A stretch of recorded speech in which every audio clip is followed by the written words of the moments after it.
around the corner, baby. We're months away. Months away, maybe days away, maybe hours away.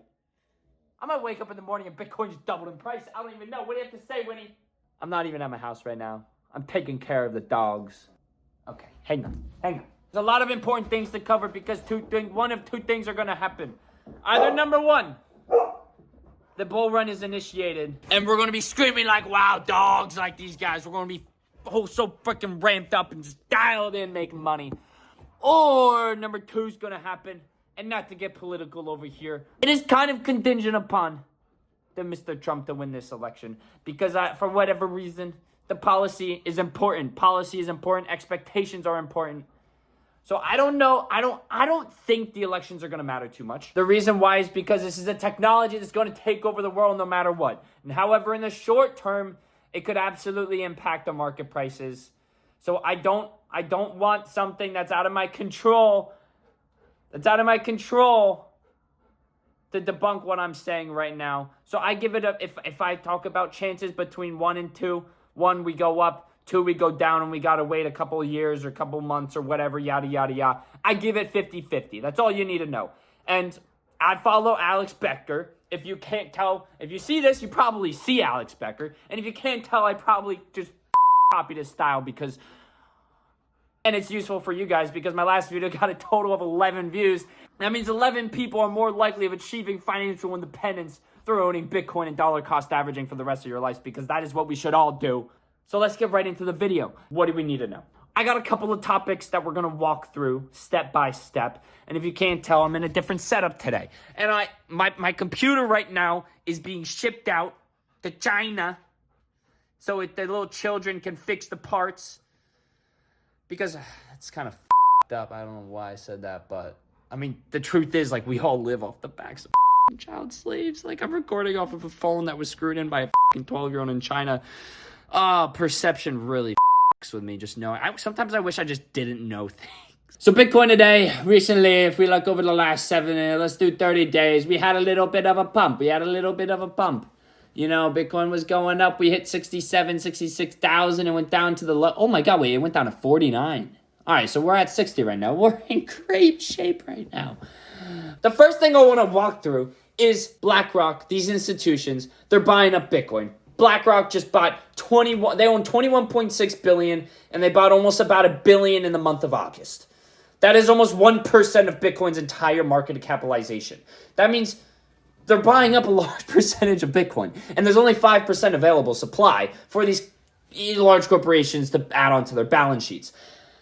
Now, what's important is you also have to take into account that these companies own everything else in the fucking world. They own majority market share of 88% of the companies on the S&P 500. This means that they can censor information online. This means that they can control news outlets. This means that they can control the narratives. And remember, all of stock markets, all of crypto markets, most of it is based upon consumer expectation and narratives that are driven by the media. Because at the end of the day, if everyone is talking about something, if there's excitement about something, if the price is going up and people are making money, everyone's going to start buying it. And when everyone starts buying something, that drives that's increase in demand, and increased demand with minimal supply means price go up. Very simple. So you have these institutions that own and control all of the media networks. So if they're adding to their Bitcoin position right now, if they're buying, do they think they want to push out content relative to the technology, the block space, the Bitcoin out of which they're buying?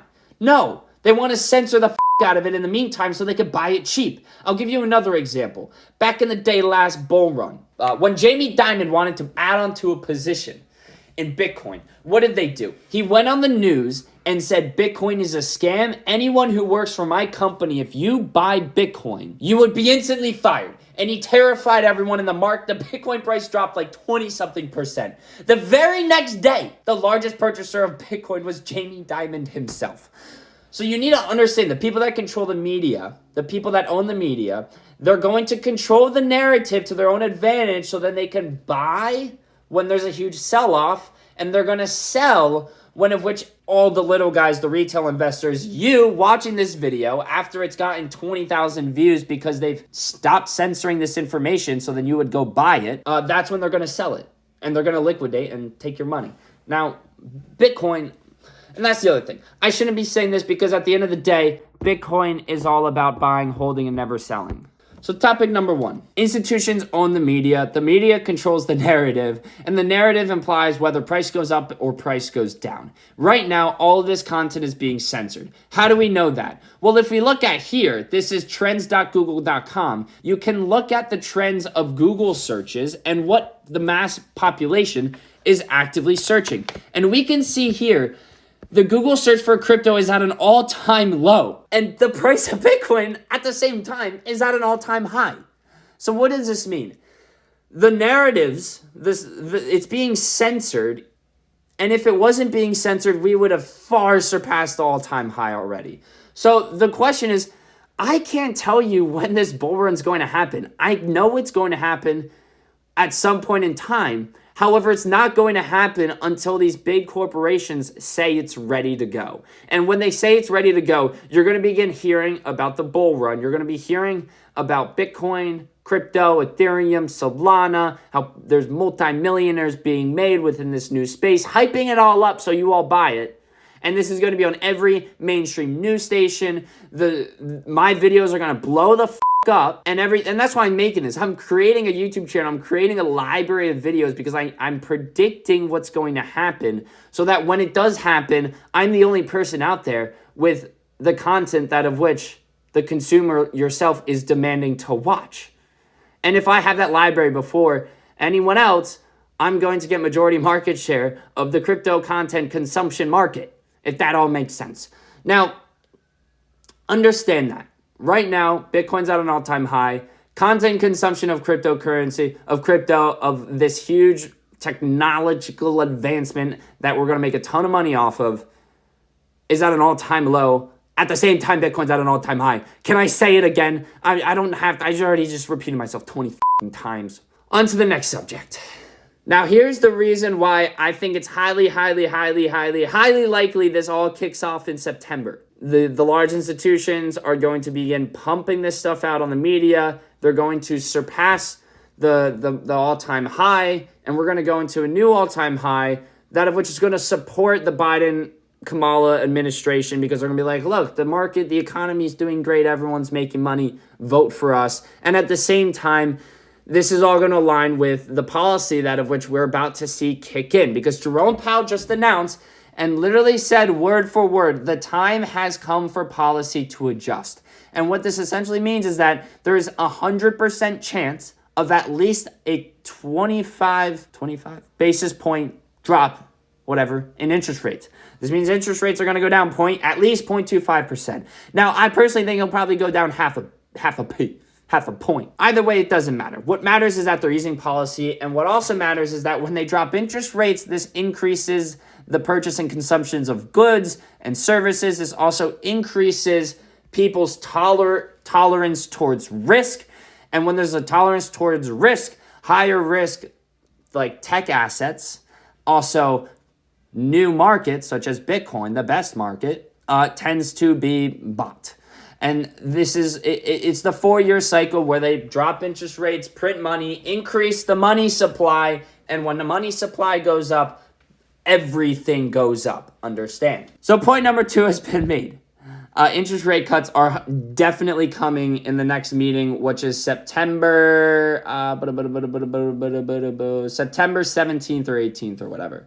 Now, the third and I think this is like the most exciting, is the infrastructure for Bitcoin is going to be implemented and used at a mass market like that.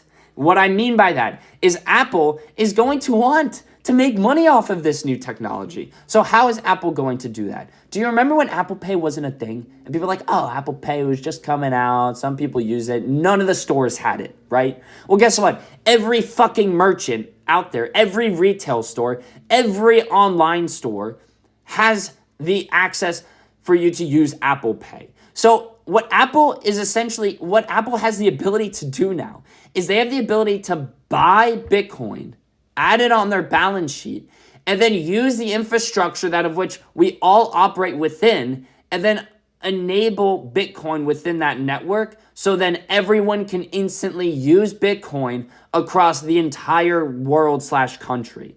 And if they can implement this into their Apple Pay infrastructure, that means it can go from nobody's able to use it to buy from your local retail store, from your grocery store, from a local merchant, from Amazon, to everyone being able to use Bitcoin to purchase any good or service instantly.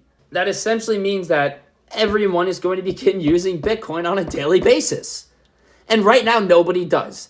And if you look at Metcalfe's law, the value of a network is proportional to the square of the number of connected users or devices in the network. So the value of Bitcoin is directly proportional to the number of devices and users within that network.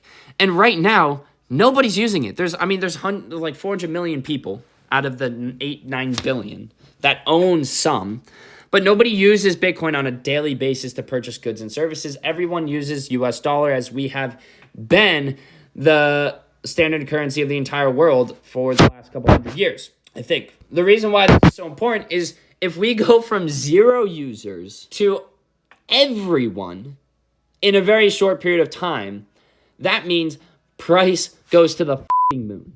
Understand? And that's all you need to know. So thank you to my little fucking TED Talk. Thank you to coming to my TED Talk.